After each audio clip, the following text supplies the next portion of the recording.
Welcome to the Latte Lounge podcast. Join me, your host, Katie Taylor, as we talk balancing hormones, busting myths, breaking taboos, boosting libidos, and bolstering confidence. Why not grab a coffee or go for a walk and join us in the Latte Lounge as we chat all things midlife, menopause, and beyond. With thanks to our friends at Silk Natural Lubricant for making this podcast possible.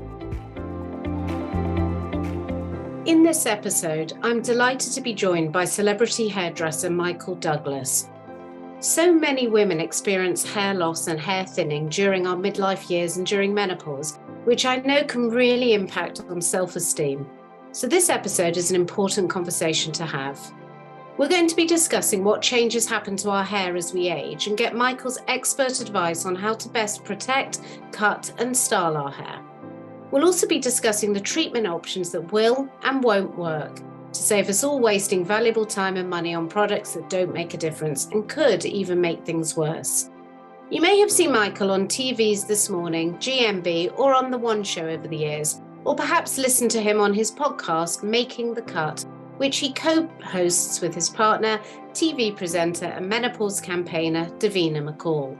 Michael is on a mission to use his 30 years of experience to demystify the world of hairstyling for women, empowering them with the tools, knowledge, and confidence to style their hair quickly and without fuss or hours spent in the salon. So welcome, Michael. Thanks so much for joining me today. Pleasure. It's nice to be here.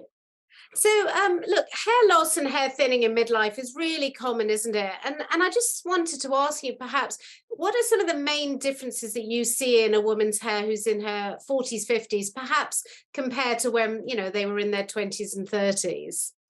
Yeah, so it's very interesting because it's different for everybody. So when people say, this happens as you get older or that happens as you get older, it happens to some people, but not others. So some people's hair gets thicker, more coarse, they get more of it, it feels more dry and more brittle. And then for other people, it gets thinner and finer and more wispy and less dense, so it really is horses for courses. And then it's also your perception of yourself is unique to you, so there's all of that goes on as well. So it's deeply psychological and it's very individual. So what I would say, what seems to be a generalization that I could make is that as you start going through the menopause and you stop producing as much estrogen and progesterone, it seems to have an effect on the hair follicle that can make it shrink and then start to produce a hair that's more fine. You can also start to produce less hair. But there are loads of people that have the opposite effect as well. They go, my hair's just got thicker and thicker as I've got older, so but as a kind of, if I can make a generalization, that would be the thing. The lack of estrogen and progesterone produces a shrinking of the follicle that is then quite difficult to make it big again. So you can then start to produce a finer hair forever. And that's what we want to avoid, really. And there's things you can do to help stimulate the follicle for it to remain larger. And things like HRT and all the rest of it, you can start to replace the hormones, then it prevents the shrinking of the follicle. Yeah. I mean, I was going to ask you whether there are any differences between whether you've sort of got blonde or dark hair, curly, straight, or ethnic background. But I think, as you've said, it's just such an individualized thing, isn't it? I mean, years of your own sort of experience and sort of from your training and research about sort of why this is happening, do you think it's inevitable, or are there sort of ways that we could perhaps protect our hair to sort of stop any further hair loss? Yeah, it's interesting. I mean, you mentioned there about different types of colours of hair. Just to give people a few interesting facts about hair. I mean, it roughly grows about a centimetre a month, sometimes a centimetre and a half a month. But when people say, my hair grows much faster than everybody else, it's just not true. Like everybody, hair will grow roughly a centimetre a month. You've normally got, on a dark head of hair and a brunette, you've probably got somewhere between 90 and 100,000 strands of hair. And actually on blonde hair and redheads, you've got about 120,000 strands of hair. So you have a more density on lighter hair bases and actually less density on dark. Now, a lot of people don't think that, but it's the way that dark hair absorbs light that makes it look a lot thicker. And fine hair tends to pass light through it, so it tends to look finer. but generally speaking, blonde hair, there's more of it. So it's just a kind of interesting observation that I think for people who've got a certain hair type that think it's one thing, often find out it's another. But just going back, what was your question there? No, I was just wondering if it's an inevitability or if there is anything you can do to sort of protect, further hair loss. I mean, it's interesting as you get older. I mean, your hair is one of the fastest dividing cells in the body. So it divides very, very quickly. That's why when you have chemotherapy or whenever you lose your hair, because essentially the medicine that is chemotherapy thinks your hair is a cancer, because the other fast dividing cell in the body is a cancerous tumor, so it's a very unique individual cell. And if you were to measure the amount of hair you grow on your body a day, it would, if you joined it all together, you grow 23 miles of hair a day in your body. I mean, that's a bloody amazing statistic, isn't it? And you think your body's doing nothing when you're asleep, and it's like, oh no, it's producing tons of stuff, But obviously, what happens with cells is they replicate the cell before it, and as you get older, the previous cell you've got is slightly more deteriorated than it was. The dream would be that it reproduces the original cell, like repeatedly. But a doctor once described it as like a photocopy of a photocopy of a photocopy. So when you're in your 50s and 60s, your cells are being photocopied off a photocopy that's been photocopied thousands of times.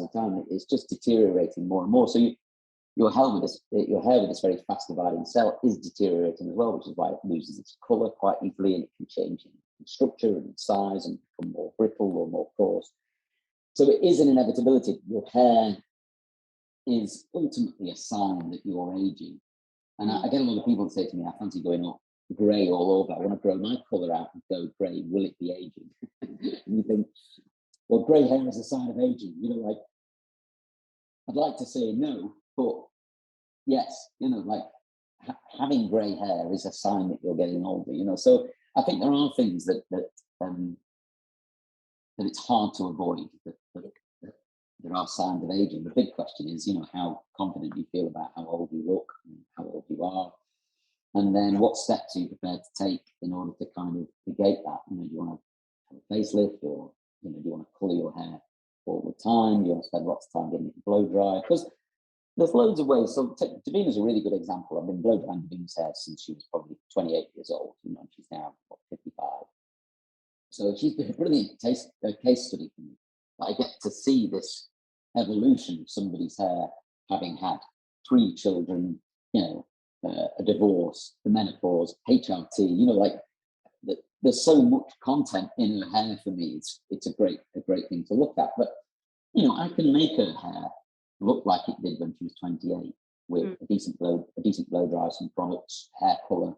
We can do that. Or we couldn't do any of that, let all the colour grow out, and her hair would look a lot older, There's lots of things we can do, I think, to alleviate some of these things. It's just a case of how much time have you got, how much you care, about it. Yeah, and I'm going to go on to ask you about that in a minute. But before we do, I think it's probably quite important to just sort of touch on perhaps what women should look out for in terms of considering seeking medical advice before you sort of start playing around with anything else, just to rule out any underlying medical conditions. Now, I read, I think it was in Hello magazine, about your own experience, if you don't mind me bringing that up, which... Yeah. So, I mean, that we're talking about alopecia here, aren't we? And so, how do you rule out that? Would you say, well, when you have a woman in the chair who's complaining to you about hair thinning, before you sort of start discussing things, would you recommend they see a doctor to perhaps have some tests just to rule out anything?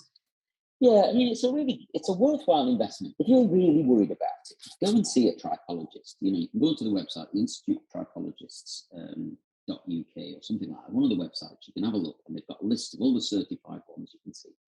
Now, it's probably about £100 for a consultation with a trichologist. But, the hairdresser, I always think my job is to look after your hair once it's popped out of your head and it wants to do something. I can do something with it. Put a curl in it, make it straight, make it shiny, make it to change its colour. But if you're not producing that hair, the hairdresser doesn't necessarily know the answer to that. So you need to see a trichologist or a dermatologist, but the trichologist would be the one to see. Now, you go and get a blood test done, and you'd either get one of those done on the NHS or you can get one done privately. But a trichologist is going to be looking for specific things in the blood test that a GP wouldn't necessarily be looking at. Now, it might be £100 to see a trichologist, but it's like, I think it's £100 well spent, because you are going to get proper, real advice. You'll get a diagnosis, highly likely, and then some things that you can do about it that would make it better. Rather than just scrolling the internet for loads of anecdotal advice and some forums and stuff. So, if you can afford to see one, definitely go and see one. Get a blood test done, because there'll be information in there that will help you enormously come to terms either with what the problem is and what you can do about it to fix it. I just can't stress enough about diet. Like, I know it's kind of obvious, but people forget, if you put garbage into your body, it's going to produce a lot of garbage as well. So just trying to be more considerate perhaps about the intake of food and what type of food you're eating. It doesn't have to be, it's not miracle stuff, but a good source of protein every day, 55 grams of protein a day, every day, make a massive difference to your hair. That's one of the best things I learned, I think, from a trichologist was, what's the best thing to eat? It's a whole based protein, which is often chicken and fish and stuff like that. I realise there's vegetarians and things and vegans out there, but it's hard to get whole proteins from plant-based foods. So it might be a supplement, or it might be a drink, or pea protein powder, or something like that. But wow, what a difference that kind of thing makes, Yeah. But yeah, try and go and get proper professional advice, and a trichologist would be the way to go. Yeah. And also we work with an endocrinologist who looks at hormones, and often in the past I've interviewed a couple who sort of mentioned that some women have too much testosterone in the contraceptive pill that they're taking, so it can also be about sort of tweaking the pill and that kind of stuff. And I think hormones do play a massive impact on our hair. Moving on to other things, products. I found one which I absolutely love. I wondered what your view on products that make the hair look thicker and fuller. Obviously they're the ones that promise it, and then the ones that actually do it. So I just wanted to ask you, do they work, and what sort of ingredients should we be looking out for or possibly avoiding? My feeling on all this is that shampoo cleans your hair. That's what it's supposed to do. Like, if you start expecting it to do loads of other things, I think you're ultimately going to be disappointed. And it's a bit of a red herring. There's a lot of marketing around shampoos. And of course, there is science that can back it up, because I've seen a lot of these scientific tests. I've worked in the laboratories. So what they'll do is they'll get some hair, like I have here, and they'll put some shampoo on it, and they'll shampoo it, and they'll rinse it off with a particular type of water, and then they let it dry naturally. And they'll use what they call the ring pull method, where they have a ring that saturates the hair, and then they pull the hair through, and they work out how difficult it is to pull the hair through the ring. And that will give you an indication of how much swelling has gone on within the hair. So they can say, oh, well, this shampoo has given the hair 30% more volume. But what that means to an actual person, it's just so different, because there's so many variables, like how you towel dry your hair, like what kind of water you're washing your hair with, how much shampoo have you used, and then what do you do with your hair once it's wet, and how do you make it dry? Like, it's just a ton of stuff. So my feeling is that use a shampoo that best suits your hair type. So you've got highlighted hair or bleached hair or coloured hair, and use a shampoo for dry damaged hair or coloured hair or whatever. You can choose a shampoo for fine hair, and you might feel that it's working for you, but volume, body, thickness, for me, is all in the styling. So personally, I don't really mind what I'm shampooing somebody's hair. But if they want body in their hair, I do it at the styling stage. So it's a technique, a blow dryer with a decent nozzle on it, a really good bristle brush, smallish one. A lot of people think bigger the brush, the bigger the volume. That's not the case. Small brush. You get big volume from a small brush. And having a good technique around styling your hair. Styling is the thing that gets shine into your hair, removes frizz. You can put texture and body into the hair. You can make it last a long time. You know, all sorts of things, but it's all in the styling of your hair. And I think what I'm trying to do at ND London really is create a bunch of education around how to style your hair so you get it the way you want it. But a lot of people are going to the supermarket aisles and looking for a shampoo to give them that. And I always think it just isn't in a shampoo. It's not in a bottle. You know, it's in you, in your hands, you know. So it's learning techniques. And I'm always a bit frustrated when I show somebody a technique and say, oh yeah, I can't do that, though, it's too difficult. And I say, yeah, well, try it again, you know, like, try it again, you know, like, do it a few times, like, learn how to do it, you know. Someone buys you a piano, it's broken until you can learn to play it, you know. So you just have to put a bit of effort in. But the amount of people I've guided through doing a blow dry at home or something like that, and they say, wow, I cannot believe it, the difference it's made to my hair. Yeah. And what's great is that you've done it, you know.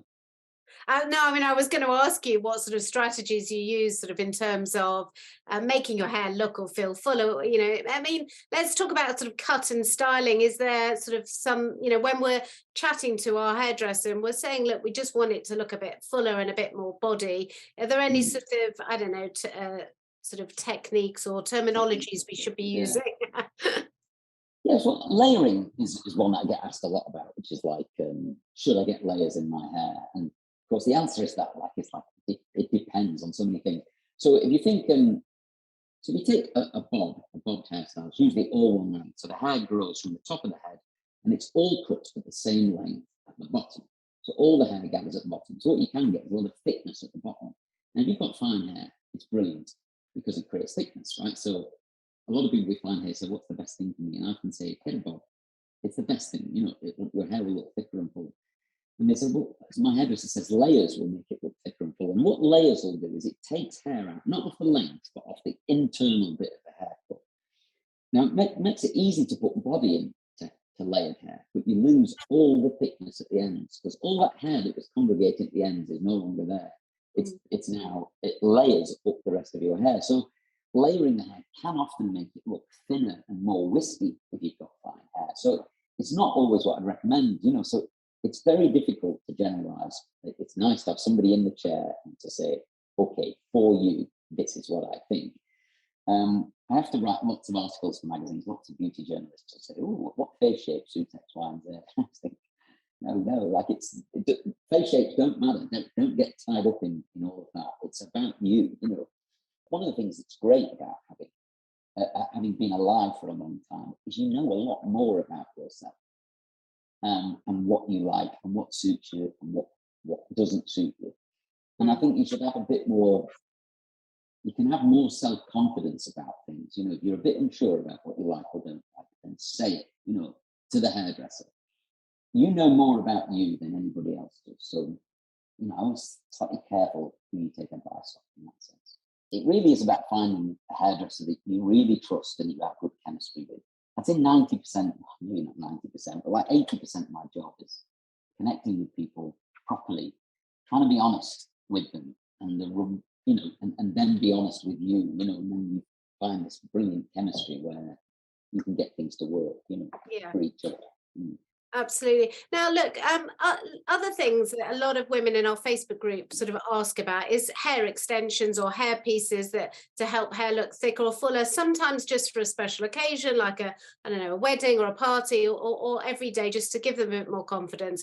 So for women who perhaps are on a budget or considering buying some of these things online to use at home rather than going to a specialist, do you have any tips on sort of how to sort of purchase and what to look for and what not to do?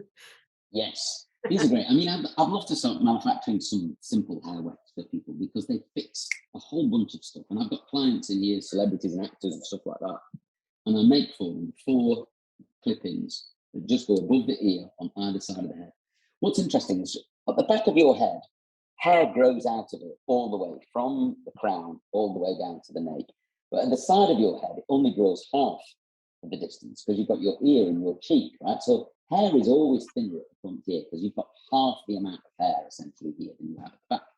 So putting in 2 clip extensions on the left and right hand side, just above the ear, fills this area out brilliantly. And everybody I've clicked them in have just gone like, wow, what a difference it makes. So I use a company called Pack Cosmetics. So you can go to them online, PAK Cosmetics, and you can buy, they're called double weft clip-in hair extensions. Now they're called double weft because you have a weft of hair, so it's like a piece of material on the top and the hair is sewn onto it. But they're double, so you've got two of these wefts stuck together with two pair clips on. So you get kind of nice big thick bunch of hair. You get twice the amount of hair essentially, you know. Now you buy a pack of these, they're not massively expensive. I'd say probably between 40 and 80 pounds, depending on the length you want and the colour you want. Now I always buy them long because I'm often putting them in long people's hair, but I obviously then cut them into style. So what I would do is, if you're going to get them yourselves, and you're welcome to go to pack.com, packcosmetics.com, and have a little look, double weft hair extension, buy a pack. Now, you get them in different sizes because some of them are designed to go around the back and around the sides, and then you get these two little ones that go in here. Those are the ones I'm really interested in. But you can cut them down to size, and you can also buy two pair clips and sew your own ones on. It's not easy, it's not difficult at all to do. I'm always sewing clips onto bits of hair that I really like, and you can buy the clips from Pack as well, and a needle and thread, so you can do all that. But you can make yourself a couple. The big issue comes to cutting them, because every time you clip them in, you might clip them in a slightly different place each time. But what you can do is just comb them into your own hair, and you can see where your hair is and the extension is. Just get a pair of scissors, sharp scissors, and just nibble them. You're not cutting your own hair, remember, you're just cutting somebody else's, so it doesn't matter. You just cut them in, thin them out a bit at the ends. You can get these things called thinning scissors, which have got these teeth on them, and you can just taper the ends, and they blend in really well. It's a really easy way to do it. And God, what a difference it makes if you feel your hair's just looking a bit thin and a bit flat. They're not for everyday wear. They're just like going out to a party, going to a meeting, you want to feel more confident. You know, you just clip them in and take them out before you go to bed at night. You can wash them. They're completely normal, natural hair. You can colour them. You can curl them. They're absolute knockout. And literally, I'm not sure I could do my job without. They are amazing. I've tried them, I have to say. And actually, the ones where a hairdresser actually puts individual ones, I find it much worse because they pull out my own hair, the ones that you keep in for like 3 months at a time. Yes, I think the fact that you can just unclip these when you don't want them anymore and just relax and at home, it's no big deal, and put them in when you want to feel a bit more glamorous. I think it's great, yeah. Yeah, absolutely. Go on, sorry. Oh, I was just going to say, these aren't going to damage your hair as well. A lot of people say, "Oh, I don't want those to damage my hair." No, they won't. You know, you take a section of hair, put a tiny bit of back combing in at the root, and the two-pair clip can clip into that bit of back combing and then snap down. There's no damage at all going on there. And if they're only in for like 12 hours at a time or something like that, there's no bother whatsoever. Amazing. Well, look, you mentioned at the beginning about greying hair. So I just wanted to sort of talk to you about embracing that. I mean, I think it's great that obviously more and more women are realizing they don't need to hide the grey if they don't want to. I mean, it is a lot of upkeep, isn't it? But obviously many may just choose to continue to colour and dye their hair, and that's fine. But for those who are listening who perhaps want to know how to maybe sort of gradually transition, you know, to that in-between phase to go from where they are to grey, well, what would your advice be for that? It's difficult because the temptation. So let's say, for instance, your roots grow through. So that's 100% natural hair at the root, and then you've got 100% coloured hair on the mid-length and ends, right? So let's say your roots are 4 or 5 centimeters. Most people want to disguise that line, right? So that you've got a line where the colour starts and stops. And the temptation would be then is that you colour some of the roots, so you kind of break up the line a little bit. It's so hard to get away from that line unless you're colouring like 70-80% of the roots with low lights or something to match the ends, and then you've got bits of grey at the roots and stuff like that.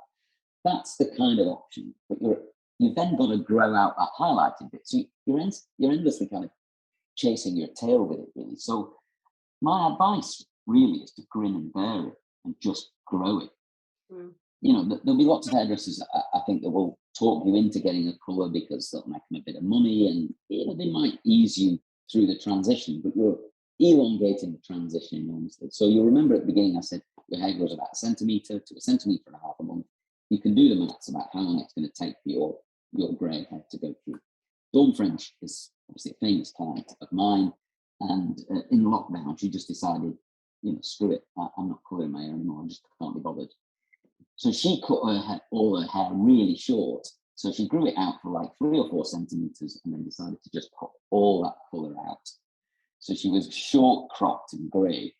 Bloody hell, she looked fantastic. I don't know if you remember seeing it when she did that. I mean, I put her a little quiff in her hair as well. Yeah. So it was just great. And everybody, I mean, at that time, I posted it on Instagram. It was my most liked post ever. Was, a 65-year-old woman with grey hair. It was just like, wow, this is amazing. That's the best thing I've ever posted. So it was just a really nice thing that lots of people in support of it. And I felt like there was a real movement happening, that people were supporting loads of women, freeing themselves up of all this kind of beauty trappings and just letting it go. Dawn's now grown her hair back into the bob, and that was always her plan, really. But obviously, as it grew, she just loved all these short styles she was having with her hair. So she said, it may well be, I get rid of the bob and we go back to having a short quiff again or something like that. So I think growing your hair grey, it means you're going to go on a funny little personal journey with it. But my advice would be just to grin and bear it. Stop looking in the mirror quite so much and just let go of yourself for a year, which would give you 12 to 14 centimeters of growth. And just keep cutting the colour out until it's gone. Mm-hmm. And the temptation will be to colour your hair with a semi or something like that. My advice would be then just suck it up and get through it. Yeah.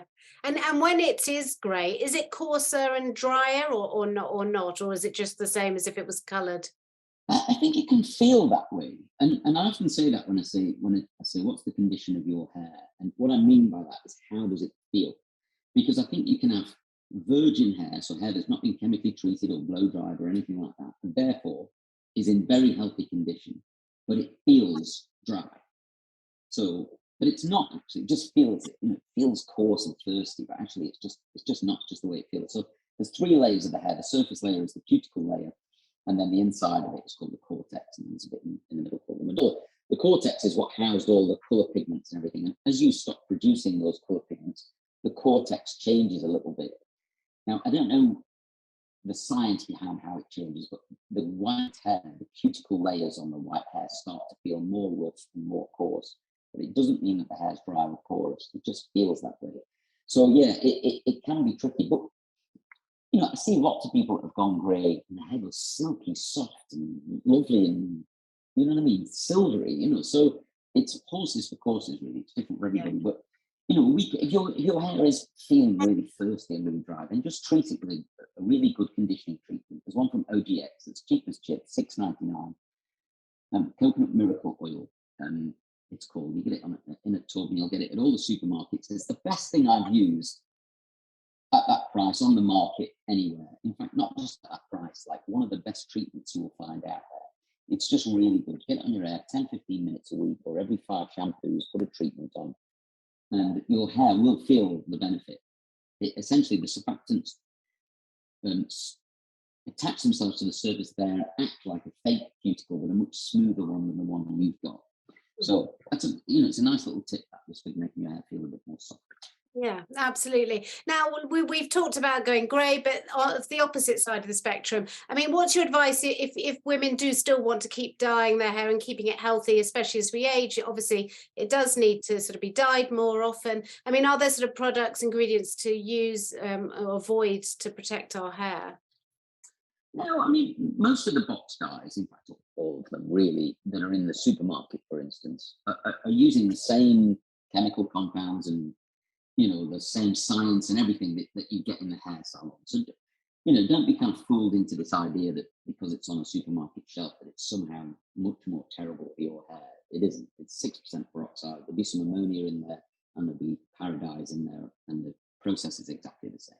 What you get from the hairdresser really is somebody to choose the colour for you, and somebody help you apply it.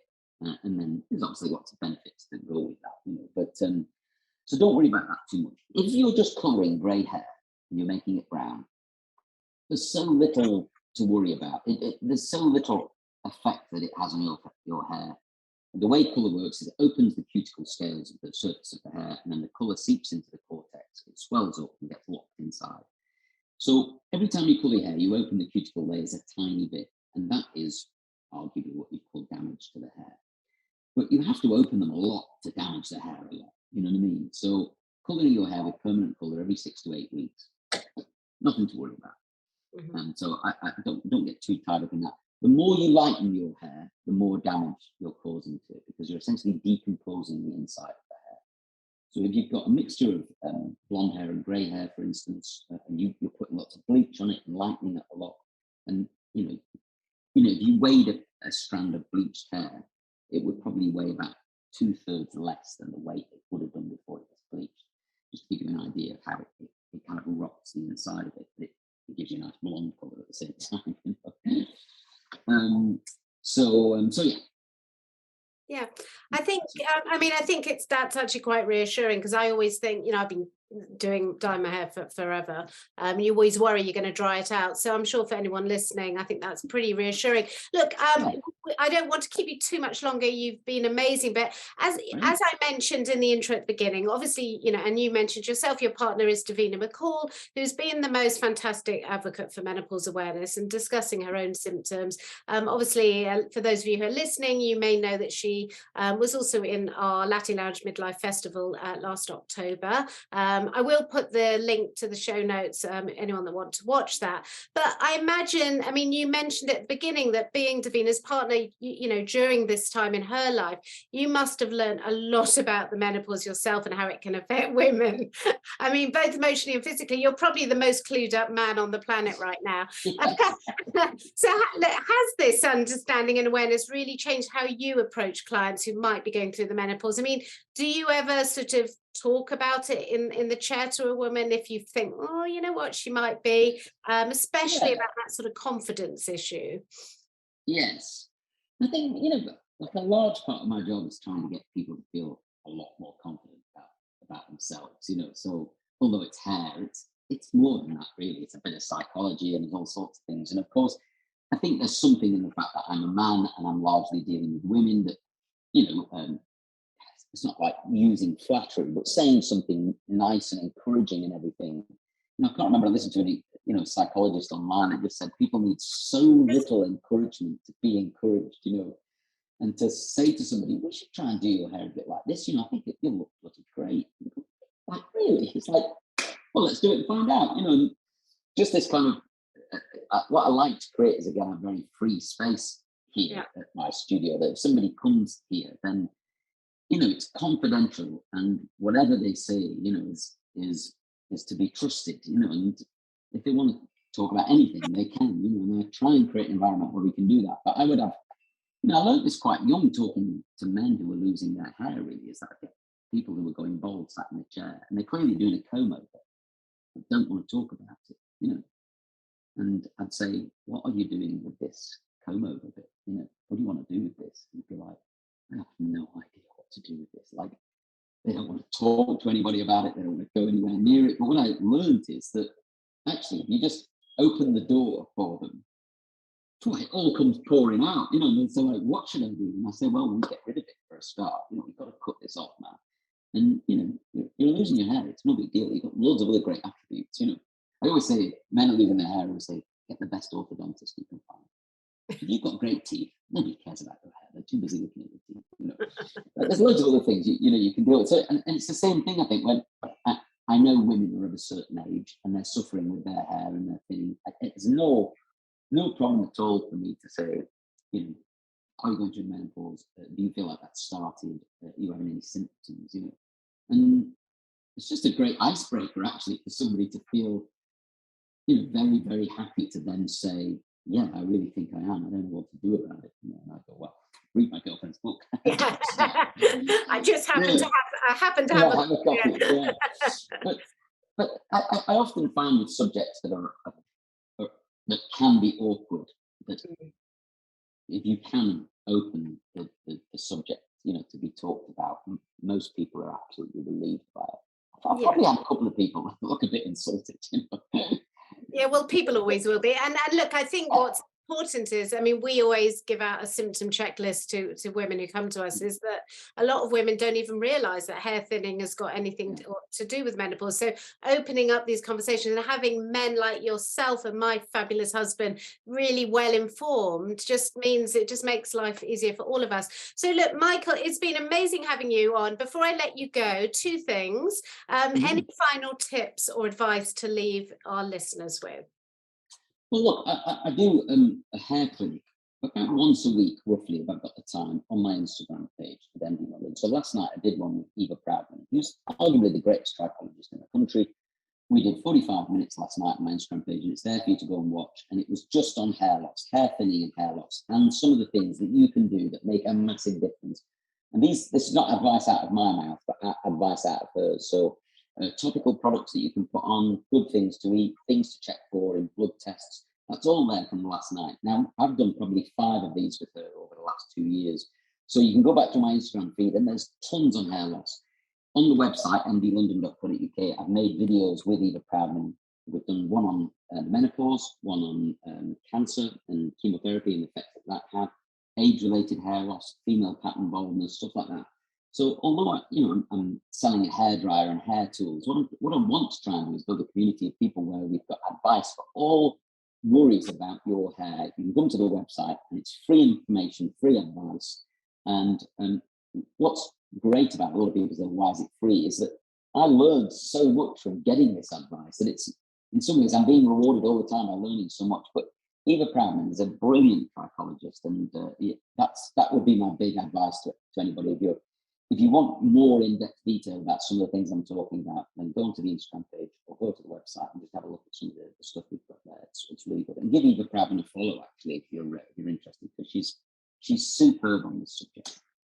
Okay, well, we'll put all that in the show notes, but it's mdlondon.co.uk, and on Insta, Twitter, MD London, TikTok, MD London Hair. And I know you've brought out a fantastic hair dryer, which Yes.